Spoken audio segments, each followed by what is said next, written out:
We are Lemon Knife. John. And Mia. And today we have our last, for now, in our series of the discussion of the discography. This is endlessly expanding. Ooh.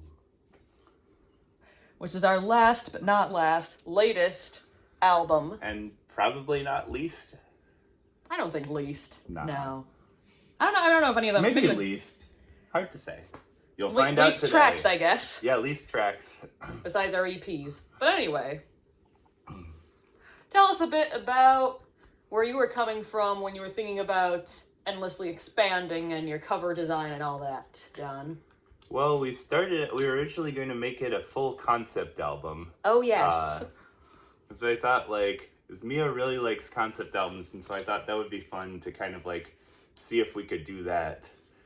We ended up deciding to make the concept track just half of the album, 2112. Yeah, so in good company there. And so then the rest of the songs, we just kind of had random, interesting ideas. Part of why we called it Endlessly Expanding is we got kind of the... I think this is our first album we have, synth on. Yes, definitely synth. More guitar than usual, that kind of thing. Yeah. Our core is definitely still bass and drums, and we keep it that way most of the time, but we like throwing the others in, and sometimes live I'll go to the guitar instead. Yeah, and this is also... Well, all right, here's the trivia, see if you can guess this before we get to it. This has our first track that has anyone other than us performing on the studio recording of it. Can you name it? We'll get to it at some point. Relatively soon, I think. But anyway, I'm not gonna name when, because then people are gonna be like, oh, I'm gonna look at the track listing. What's number, But yeah, the first song is Zolotl. Zolotl, which I am very, very proud of this one. Yes. This is a very deep songwriting technique called What Letters Have We Not Started a Song With Yet? And then look up interesting sounding topics starting with one of those letters. Oh yeah, Zolotl. This fits. Zolotl is this Aztec god of the dead. And I thought it was interesting that it was kind of the Wikipedia page was a lot about him being this kind of shunned god. And it's kind of interesting, he has more power than these mortals, but he's still kind of shunned by everyone and feared and loathed and such. And so this song is just this kind of rambling thing of various elements of the mythology thrown in, a little bridge about, mortality and such, as a lot of albums are wont to do. As many in the rock genre, yes. And kind of very, kind of there was a kind of start and stop thing on the bridge that I had originally thought of in the verse, but it fit better there, and kind of Blue Oyster Cult feel to it. Yeah, I definitely, had their 70s material in my head when I was coming up with that bridge and how it was structured, your flaming telepaths and your astronomy, ETI, things like that. Yeah. Cities on Flame, yep. So that was a big... Cities on Flame? Is that actually what it's called? It might be. Cities on Flame with rock Okay, and roll, I had that right. It just never feels like it should be called that. It should be Cities on Fire. It should be Cities Aflame, maybe. It's not entirely grammatical, is it? That's okay. We forgive you, Eric Bloom. Yeah, you're good. Anyway, but yeah, the riff, the primary verse riff for this one came, as many of my riffs do, from a mistake, because I was learning Fear of a Blank Planet by Porcupine Tree. And then I think I missed a string or something, and this other thing happened, and I'm just kind of wait a minute, this penicillin stuff cures disease. Oh yeah! What? That's how penicillin was Okay, fair enough. Well, I'd love to think of my musicality as equally useful to penicillin. Yep. And from there, I think I just leaned too much into it, because a lot of the chords at the end of the song come straight from... They still have a Blue Oyster Cult feel, but I think the progression comes straight out of Blackest Eyes, for sure. That same sort of feel in the D minor and the F.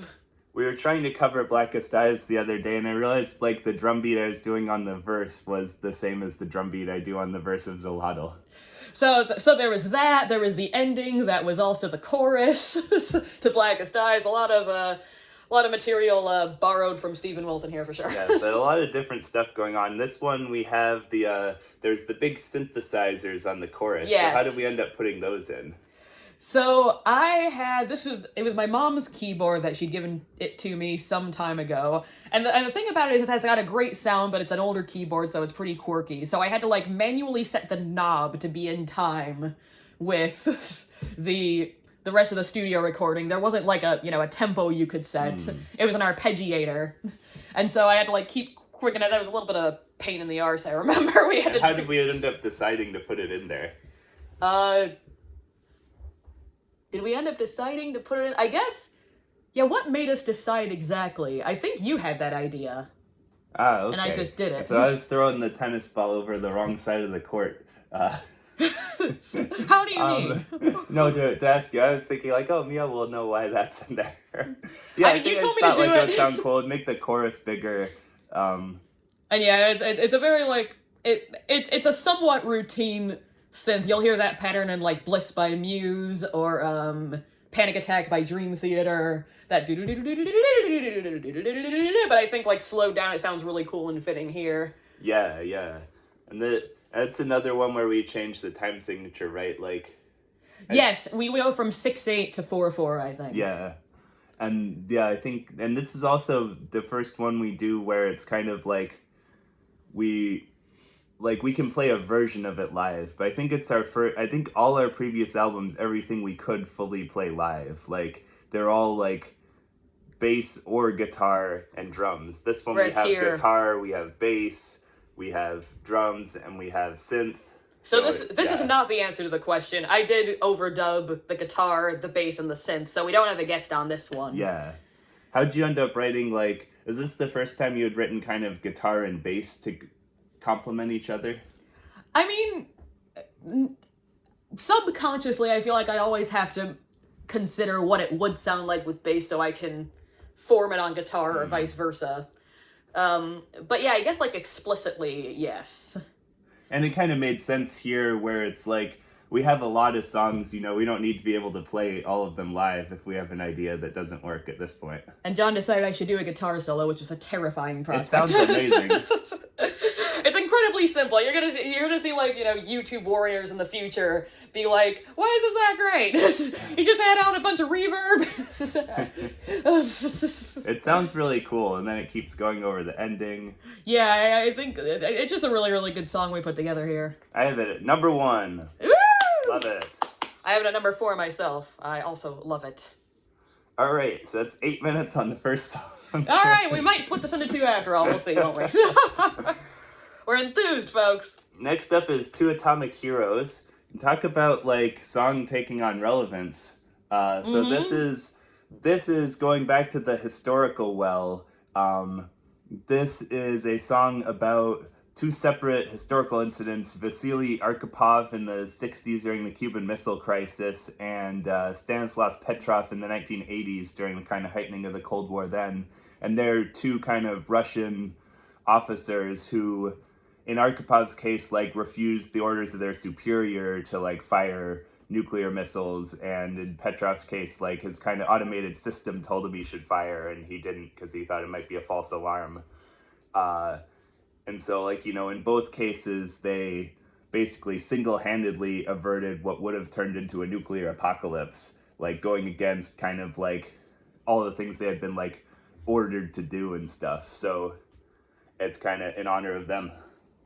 And of course, in 2022, Russia's back on our mind, and the people bucking nuclear things, bucking the Russian government. Hopefully, someone like that can go, take out Putin. Fingers crossed, right? Yeah. Well, remind me, 1 year.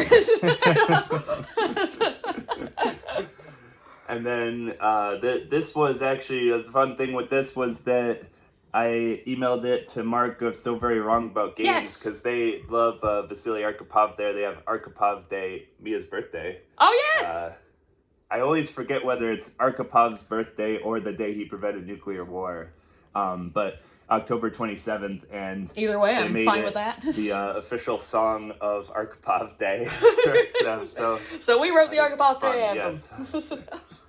Great song. That riff, very crunchy riff. It's very hives. It's all very hives. Yes. I really like it. Yeah, I put this at number 7. So did I.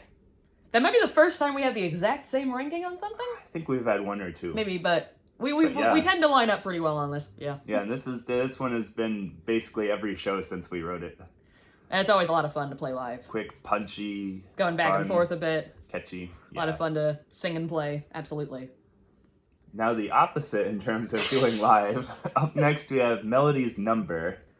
So this was a bit of a tennis racket thrown back and forth. I think they're tennis racket. Oh yeah, we Throwing had the racket. a lot of bands, they might have a fight about, who gets to sing this one, who gets to do this. We had a fight about I don't want to sing this one. sing this one, yeah. Well, finally we gave it to John and it worked. And I was like, I can't figure this out. Yeah. I think the song doesn't quite work. It would work perfectly with like a mix of us. Exactly. Because it was kind of like, I don't really have the melody for it. And Mia was struggling with kind of like the comic timing of the delivery. So like neither of us can really do it well on our own. Because I think the thing you kept telling me was like, can you make it more Strapped for Cash by Fountains of Wayne? And eventually I went so far towards that eventually I was just going to start singing that melody. It's like, there's gotta be a limit to our plagiarism, John. I know I rip things off, but God. Yeah, like, I think, I like my delivery of it, but it's almost more like spoken word, and... I mean, it's definitely better than what I was doing, which is kind of like attempting a melodic reading. And I'm still on the choruses, but... Yeah. So this was inspired, this was like somebody, I got like some wrong number text from something, like asking about like melody in Michigan or something, and then I thought like, what if like I had just fully gone along with it and like pretended to be her and had this whole fictional life, and then I said this where the obvious route would be like, I'm like starting a relationship with somebody or pretending to be somebody. So I thought, what if instead this is like the person who's pretending to be Melody just wants to have friends, like, and they're like lonely and such. So they're pretending to be Melody just to be like part of this friend group, and they're giving them like wholesome advice, and but then so yeah, it's kind of like just this fun story. I enjoy it. Yeah, as a like song, same, it's not the best. Definitely, like, among our discography, it's not the finest. This is probably at least mid-range in someone else's band, though. Do you know what I mean? No? Okay. I don't know. But yeah, and this is the one aforementioned where we have someone else on it. Yes, this is CJ, our lovely engineer for the first bunch of releases. Sadly, he's in New York now, so now we gotta figure out who else to record with. Yep. Who else is gonna have that chemistry? He was fantastic. Yeah, engineer and producer, really. He had a lot of great ideas of like sounds for things. Those of you in New York, you need to work with CJ Johnson. Yes. And yeah, and this he played bass on this, and he came up with the bass part for this. And I was guitar and synth, yep. We had that weird little synth break, which, looking back, I feel like if I heard that in another song, my synth break, I would probably be like, I can't keep this. It was alright until we got to the synth break. But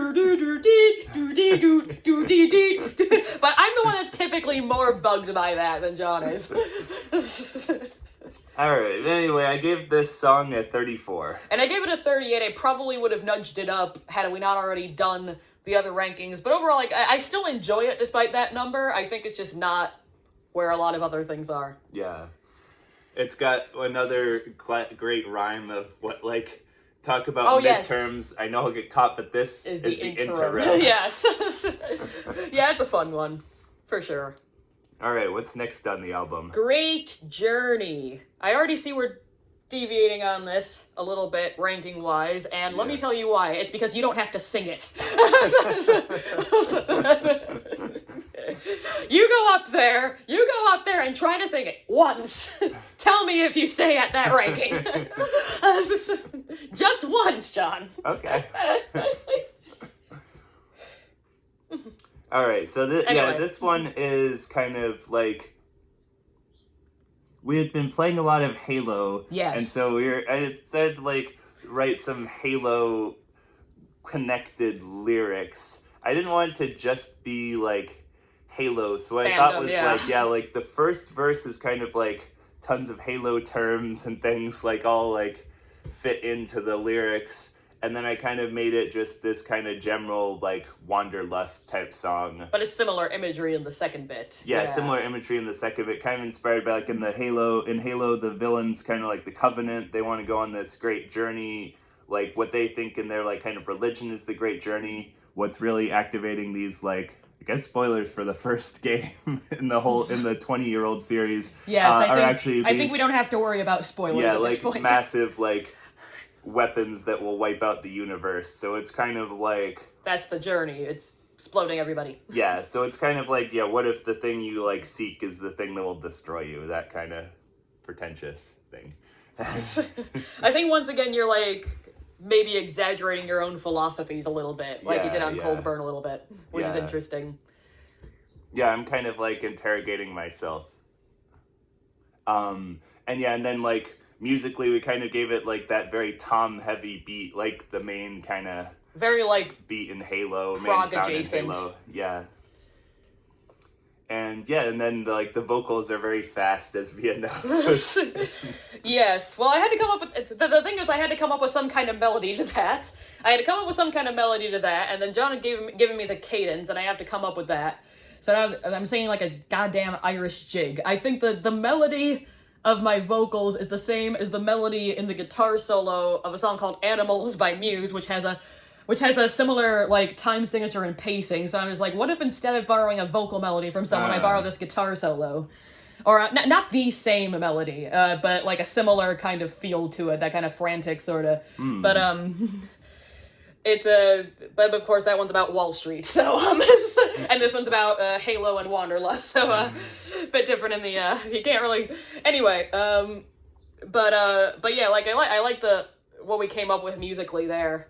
I think just after multiple times of these words falling out of me, it's this really weird, like, it's very hard to keep the bass and drums in time on this as well. This is, I think, the song we needed the most takes to record the instrumental of in the studio. Ever, I think, yes. So yeah, I have this at 24. I like it. It's kind of like right in the middle for me. I have it at 35. Once again, looking back, I probably should have had it fairly significantly higher. But the memories of trying to perform this and the eternal fear of messing it up is getting to me on that ranking, you understand. Oh, yeah. Next up, we have Invisible Ink. Yes, yeah, this is kind of a forgettable one. Leading right with that. The thing I really like in it is the chorus, where it's kind of this, like, almost like a little bit of swing to it. Mm-hmm. Like we slow it down a bit. And we kind of have the, like, and, like, that kind of thing, and you have the kind of very pretty vocal melody there. I try. And then the verses are kind of just this generic indie sound. It's really quite a vulnerable bit for me because I'm playing the bass without any effects on this. There are no effects on this bass line. Which always makes me feel like something's gonna be caught here. Well, at our very first gig, though, this is exactly what I was told to do. No. Come on! You play the bass so well, but it's like a tree. And when you put that distortion on, it's like you're putting oil on the tree. You're killing the beautiful flower. I mean, in so many words, this is pretty basically much. What the guy was like. It's just you gotta let that tree bloom. When you turned it off for White Rabbit, I mean, like, I felt that. And then you turned it back on. And it was like the tree died. That guy. Yeah. Where is he now? Probably still at Gallery Cataract. Yeah. And lyrically, this is kind of just like, I don't know, more like mortality, health things, etc. Very scattered. It came from some other attempts there was like an attempt at like a like a political lyric that wasn't really going anywhere, but it had some line about writing in everything in invisible ink, and so kind of switched that over. This was another tennis ball, I think. We had no idea what to do with the lyrics for a very long time. The lyrics went through a lot of iteration. Some more pretentious ideas, some more overly simplistic ideas, back and forth, yeah. So I have a 32. It probably should be lower. But I really 37. like that. I really like that chorus. Yeah, I wish you could take the chorus and use it in something else. I was surprised when someone at our show was like, "Oh, I'm looking forward to hearing Invisible Ink live." I'm like, why? But okay. So that right there probably should have, by my usual philosophies, nudged it up a bit. But I don't know. Maybe it will at some point. Maybe if we do this again later. But 37 for now. All right, Hungry and the Hunted Let's is next. wrap this up. I'm sorry. No, we're good. We have 10 more minutes. Okay. This is kind of, I think where this started was, Mia, we should write a song with like a vocal hook in Yes. it. And it took me a while to come up with that for sure. Carry on. Sorry. No. Cut you off. Then it's you. All you.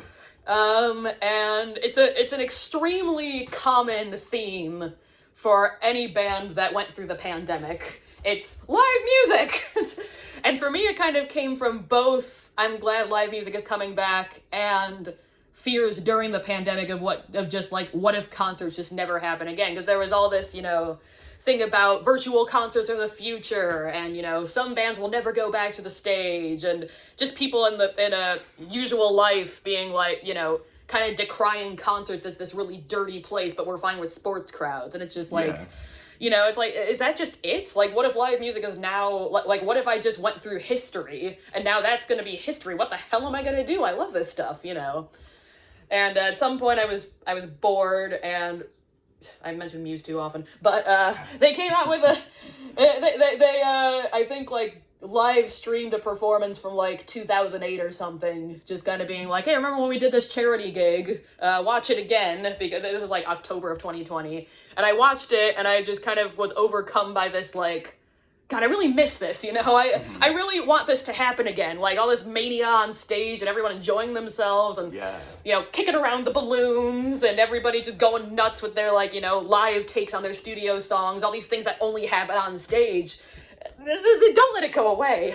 And that kind of came with this, like I say, strong emotions bring on certain riffs, and that came with the verse riff. So coming back to that, I wanted to make the vocal hook something reminiscent of live performances. So it came from the feel of the live versions of Fear of the Dark by Iron Maiden. Yeah.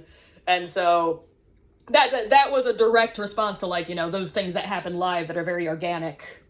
Yeah. So all of that stuff kind of came out of that. And I wrote the lyrics to this, went through some drafts, some very poor ones, but eventually we came to the right stuff. And with the classic thing of, Mia, what if you kill all these words here and go and just do that melody there? Yeah. And it worked. And then we shifted it, and I did the adapted version of the vocal hook. The bridge is great, and it was originally a little more ebony and ivory. Yeah, a bit over the top, but We Are the World, but we killed that wisely. And it kind of went well with the start of the bridge, because you say, what would I sing? And then you kind of sing that wordless part. Yeah, you're trying to figure it out, kind of. And I go, go! And John told me to do that. Because I was doing it in the studio just to cue him in. I was like, yeah, you gotta do that. And it's killer. It's a bit wimpier than any of the goes I can think of. It's not Slipknot's Go before I forget. Or even the Go and Assassin. Go! I'm just like, go! I really like this one. It feels like it's like kind of like this, like Queen, or like the kind of big anthemic, the Frank Turner kind of like his big live ones. Like I like it a lot, and we've done it live playing. It's been great. I give it 17. 21. And we better spin into this last one. Yes. Well, this is why I said let's hurry, because I knew this was going to happen. Yeah, this is the 16-minute long one. So we have to spend half the length of the song discussing it. Exactly. Let's give them the plot rundown in full. So there's a mercenary who is Mia, and she's paid to investigate this island and help out this rebel who is me, who's rebelling against this evil dictator. Who's also me. You. Yeah.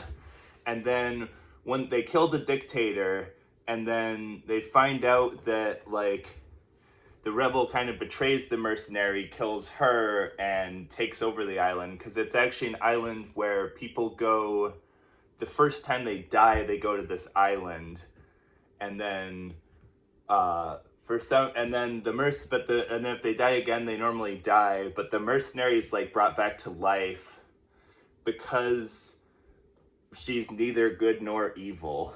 Yeah, I got resurrected as a result. Yeah, and then... Turns out island's purgatory. Yep, and then she kills the mercenary, or the rebel. I don't kill myself. Yeah, she kills me, and, like, my, like, zombie legions are following her instead, and it's ambiguous what she'll do with them at the end. Yep. We end with, like, the title is The Land of the Living is a Waiting Room, and that gets repeated over and over at the end, so I think there's kind of the implication she might be about to, like, come back and take over the world with it, but... Yeah, John wrote the words, but it was kind of my, like, idea of, like, I just was always fascinated by purgatory, especially as phrased in, like, Dante's Inferno, and so I really jumped on that as a result. I'd always wanted to do something about it, but we never knew what. Yeah. Now we did. And then, yeah, we kind of have a whole lot of different parts in here. We've got, like, an overture. It's not so hot. We tried. But we needed, you know, an overture had to happen. It's a concept suite. And we got just various things. I play the rebel as kind of squeaky man. The dictator is like, you there. Yes. And I play the mercenary as kind of this, like, Bruce Dickinson type. I don't actually emulate him very well, but I might try. Because I normally my vocal style is kind of like this dramatic, semi-operatic thing, but more in like a Bono or Bellamy or York direction, you know, but in a female form, which is kind of weird. But like this time I was kind of leaning into that quasi-operatic metal style. But did it work? I'm not sure. But it was worth a shot. We got adventurous. And yeah, and this kind of like very ambitious, lots of pieces to it. I think we did like a weekend of recording of just this. Yes. It was a lot of fun. yeah, a lot of fun. I got to do a lot of, I think they call it scenery chewing as the two parts. Yes. I think this might actually be the album with the most John vocals on it, if any, just because like I'm playing like these two different characters on this suite. Exactly, and it was like, it was so necessary to have that, all of that throughout. Whenever I listen back to The Waiting Room, I'm like, am I doing Weird Al Yankovic? I'm hypnotized.